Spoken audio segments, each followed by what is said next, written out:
Hello students, welcome to our third year class of operation research या optimisation technique, जिसमें हम जो है अभी लीनियर प्रोग्रामिंग प्रॉब्लम के फॉर्मुलेशन और उनके सॉल्यूशन के बारे में बात कर रहे हैं। तो पहले मैंने आपको एक दो एग्जांपल बताए जिसमें हमने ये देखा कि किस तरीके से हम किसी दी हुई समस्या को मैथमेटिकल फॉर्म में कन्वर्ट कर सकते हैं। आज अपन वैसा भी करेंगे, मैथमेटिकल फॉर्म में कन्वर्ट करने की भी कोशिश करेंगे प्रॉब्लम को, और उसके बाद उसका सॉल्यूशन किस तरह फाइंड आउट करना इसकी भी हम बात करेंगे। ठीक है, तो एक एग्जांपल जो अपन ने यहाँ पर लिया है वो एग्जांपल कुछ इस तरीके से है। इंग्लिश में पढ़ रहा हूँ, ऊपर का थोड़ा धुंधला है हिंदी वाला, पर उसमें आपको समझ आ जाएगा कि क्या बात हो रही है। मैं पहले एक्सप्लेन कर देता हूँ एग्जाम्पल क्या है। तो एग्जाम्पल कुछ इस तरह है, बच्चों का furniture manufacturing company plans to make two products. एक फर्नीचर वाली कंपनी जो है बनाने वाली प्लान करना चाहती है दो प्रोडक्ट्स बनाने, उसको चेयर और table, from its available resources, जो उसके पास सीमित साधन उपलब्ध हैं उसमें, which consist of 400 cubic feet of timber, और उसके पास जो है 400 घन फीट जो है टिम्बर यानी कि लकड़ी उपलब्ध है, और 450 मैन आवर्स उपलब्ध हैं, मतलब 450 आदमी जो काम करते हैं उसके घंटे उपलब्ध हैं, 450 मैन आवर्स उपलब्ध हैं। It is known that a chair requires 5 cubic feet and 10 man hours. तो ये पहले के उसको अपने अनुभव से पता है कि एक चेयर बनाने के लिए 5 घन फीट लकड़ी चाहिए होती है, और क्या चाहिए होता है उसको 10 मैन आवर्स, 10 मैन आवर चाहिए होते हैं, है ना। And yields A profit of ₹45, और उसमें 45 रुपए का उसको प्रॉफिट होता है।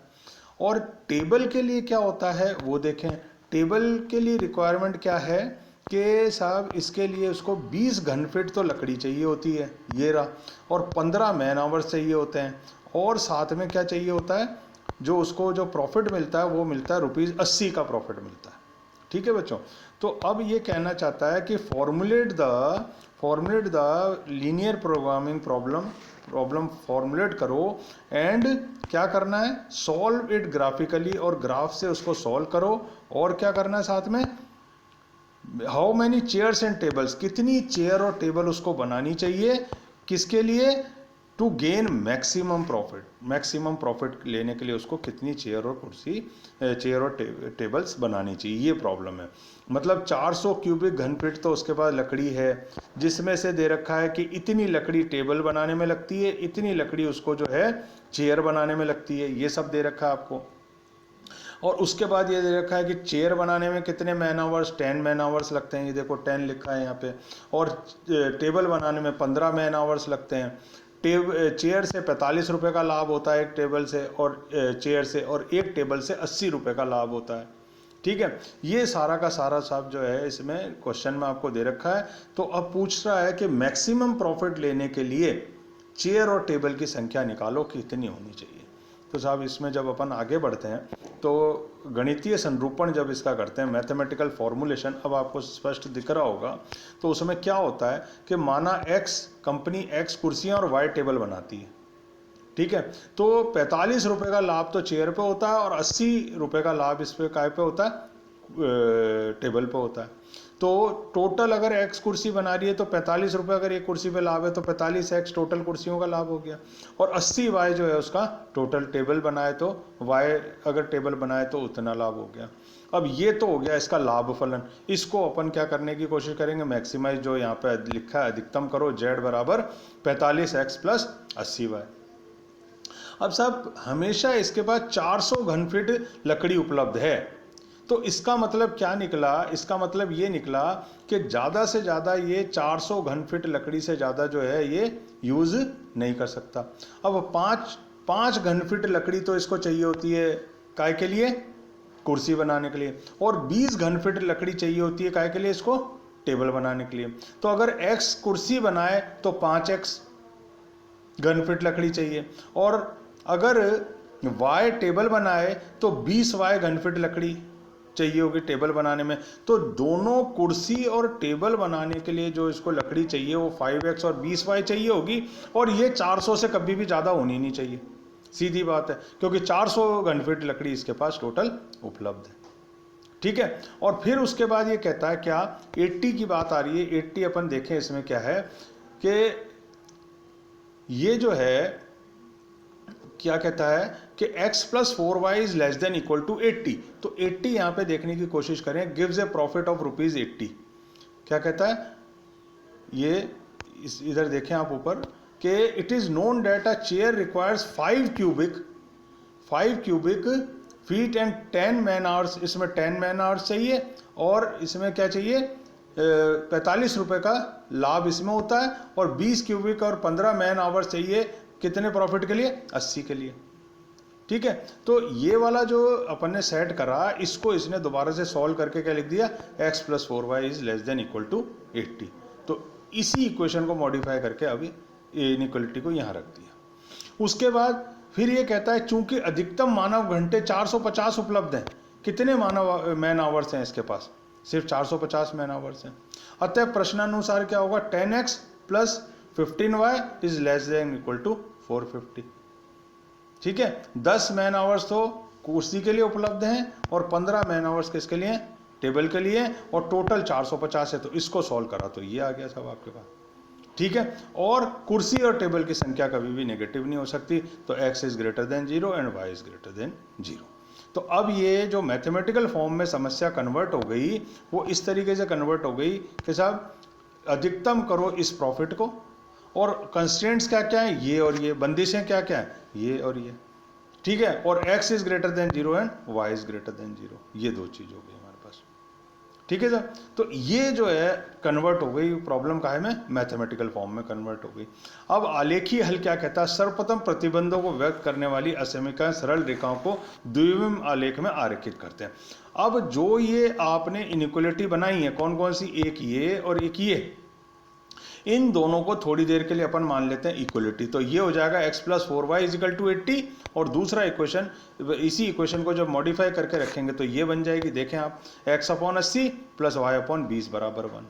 ठीक है सर, उसके बाद अब क्या करते हैं, उसके बाद हम इससे आगे चलते हैं। तो आगे चले तो दूसरी इक्वेशन अपने पास 2x + 3y इक्वल टू 90 बन गई। तो x/45, ठीक है, तो x/45 + y/30 = 1। ये हो गई दूसरी इक्वेशन हमारी। अब एक लाइन की इक्वेशन पहली वाली, और दूसरी लाइन की इक्वेशन दूसरी वाली, ये वाली। तो पहली लाइन की इक्वेशन जो हमारे पास आई थी, वो इक्वेशन हमारे पास ये थी, देखें आप, ये थी इक्वेशन, क्या थी, x/80 y/20। तो x पे तो कितने का अंत्यखंड काटेगी, 80 का, और y पे कितना का काटेगी, 20 का। अंत्यखंडीय रूप है ये इक्वेशन का। तो x पे तो कटा लो 20 का, और y पे कटा दिया कितने का, इसको 20 का, x पे कटा दिया 80 का, और y पे कटा दिया 20 का। अब साहब आगे चलें, तो आगे चलें तो ये वाली इक्वेशन अपने को दूसरी प्राप्त हुई, x/45 y/50।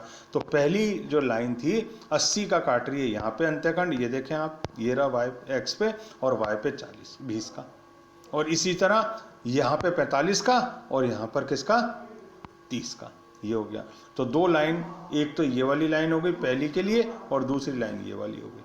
अब इसके बाद क्या करते हैं, जो जो इसके कटान बिंदु है, एक तो ये बिंदु जो दोनों क्षेत्रों के बीच में आ रहा है, और एक ये कॉमन बिंदु, इनके सबके कोऑर्डिनेट, ये 45 0 कोऑर्डिनेट, ये 0 20 कोऑर्डिनेट, और इन दोनों को जब सॉल्व करेंगे ग्राफिकली तो 24 14 ये वाला आपके पास आ जाएगा। ठीक है, और एक ये 0 0। अब अपन देखते हैं सुसंगत क्षेत्र क्या है। सुसंगत क्षेत्र देखने के लिए क्या करते हैं, अपन ओरिजिन सब्स्टिट्यूट करते हैं। जो इक्वेशन थी ना हमारी ओरिजिनली जो थी ना, उसमें 0 0 सब्स्टिट्यूट करते हैं। तो पहले आप देखें, इसके अंदर 0 0 सब्स्टिट्यूट करा, लेस देन इक्वल टू था ना, तो क्या आ जाएगा, 0 is less than equal to 90। पिछली क्वेश्चन जो पिछले पेज पे है वो क्या, 0 is less than equal to 90। यानी दूसरी वाली जो लाइन है हमारी, ये वाली, इसका सुसंगत रीजन इस तरफ पड़ेगा। मतलब क्या हुआ, टूवर्ड्स ओरिजिन। अगर इनइक्वलिटी 0 0 रखने पे सही बात कहती है, यानी संतुष्ट होती है, तो ओरिजिन की तरफ एरो लगा दो। और अगर इनइक्वलिटी सेटिस्फाई नहीं होती है, 0 0 भरने से बड़ा आता है, तो हम ओरिजिन से विपरीत दिशा में साइन लगाते हैं। तो हमारे पास क्या आ गया साहब, ये वाला जो रीजन आया पूरा, कौन सा, ODBA, ODBA, ये पूरा रीजन जो है इसका सुसंगत हल वाला रीजन हो गया। अब आपने क्या करना है, अब अपन क्या करेंगे, इन सारे पॉइंट के कोऑर्डिनेट्स लिख लिए, O का लिख लिया, A का लिख लिया, B का लिख लिया और D का लिख लिया। ये शीट्स हैं सारे OABD, इनको टेबुलेट फॉर्म में यूं लिख लिया। और अब क्या करा, हर एक मान को किस में रख के देखा आपने, Z, जो उद्देश्य फलन था ना, Z मैक्सिमाइज करने वाला, उसके अंदर अपन ने क्या करा, हर एक मान को जो है Z मैक्सिमाइज में रख के देख लिया। और जब रखते हैं तो पहले 0 0 कोऑर्डिनेट से 0 आती है वैल्यू, दूसरे में ये आती है, तीसरे में ये आती है और चौथे में ये आती है। अब आपको एकदम देखते ही पता लग रहा होगा सबसे बड़ा मान कौन सा है, ये वाला सबसे बड़ा मान है। और ये किस कोऑर्डिनेट पे आया, 24 14 पे आया, यानी x का मान 24 हो गया और y का मान 14 हो गया। यानी 24 तो बनाए वो कुर्सी और 14 बनाए टेबल, तो उसको मैक्सिमम लाभ होगा। अब देखें आप, इस तालिका से स्पष्ट है कि उद्देश्य फलन का मान B पॉइंट पर यानी 24 14 पर सबसे बड़ा मान आता है। तो ये जो है इसका ऑब्जेक्टिव फंक्शन का मैक्सिमाइजेशन का जो क्राइटेरिया था वो इससे सेटिस्फाई हो गया कि x बराबर 24 और y बराबर 14, यानी x तो कुर्सियाँ 24 कुर्सियाँ बनाए और 14 टेबल बनाए, तो उसको मैक्सिमम जो है फायदा होगा। तो ये जो है आपका जो है इसका जो प्रॉब्लम थी मैथमेटिकल लीनियर प्रोग्राम की, वो इस तरीके से सॉल्व हो गई। ठीक है, ओके, थैंक्स।